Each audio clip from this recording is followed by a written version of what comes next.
You see, this is for life. It just goes on. And you know, a very important person to me, Miss Rabach, Siprosa Rabach. If you haven't met her, please meet her. And she said to me that we should be leaving behind this legacy behind us. So it doesn't stop anywhere. It's not about 5 years or 10 years. It just goes on. As long as the business and the company is there, the good work will continue through the foundation and basically channeling the work of the company, its citizens, its leaders into the foundation activities. And all that has to happen is that we enrich the lives of the young people, the community that we have, the people who are not as well off as us, the people who are not well, the people who need more education, the people who need a better environment around them. And that will continue, and that just has to go on. The business will support that, and as much as it can. Where the citizens can pay for the services, they will pay for the services.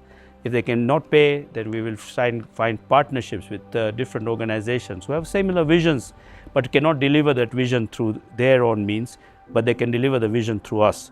So we have a good setup, a good spread across the country and the region, so we can deliver some of these good programs. And where we really want to get to is we want to create an endowment fund. If we can create an endowment fund, which then gives us good income, regular income, that can provide an ongoing service for the community. And then it doesn't stop, because there is no end to this. It just goes on. And it goes on when I'm not here. It goes on when Ms. Rabach is not here. It goes on when Patrick and Veronica are no longer here, but they're actually working somewhere for a greater cause than just this one. Because there's always be a greater cause.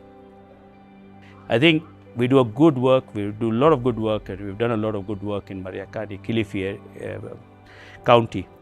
I think we want to move out and a little bit and showcase what we can do better for the communities around us, where we're also operating. As I explained to you, in Mololongo, we have a very big setup as far as business is concerned, but we haven't got a center like that we have in Mariakani. So can we set up something there? In what form do we set it up? We don't want to set up a clinic, for example, but we can set up a partnership with somebody. One of these, I mentioned the Auto Express, for example, for training car mechanics. We do that in Mariakani, we can do that in Mololongo. We can do the same in Kisumu, outside Kisumu. We can do something different there. Maybe the need is different there.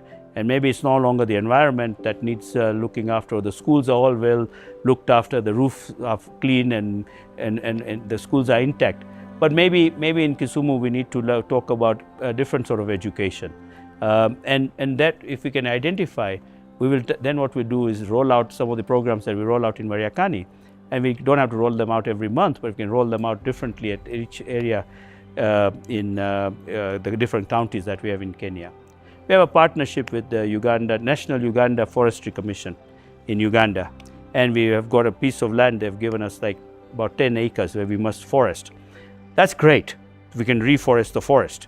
But can we bring forestry, education, health, all into one holistic approach, right? That is much better in my view, and spread that out. So not just a piece of land that the forestry department has given us, but let's go to Arua where we are present. Let's go to Tororo where we are present. Let's go to Mbarara and other places outside Kampala and see what we can do, how much better we can do in those areas. Because everywhere we look, we need to do something different.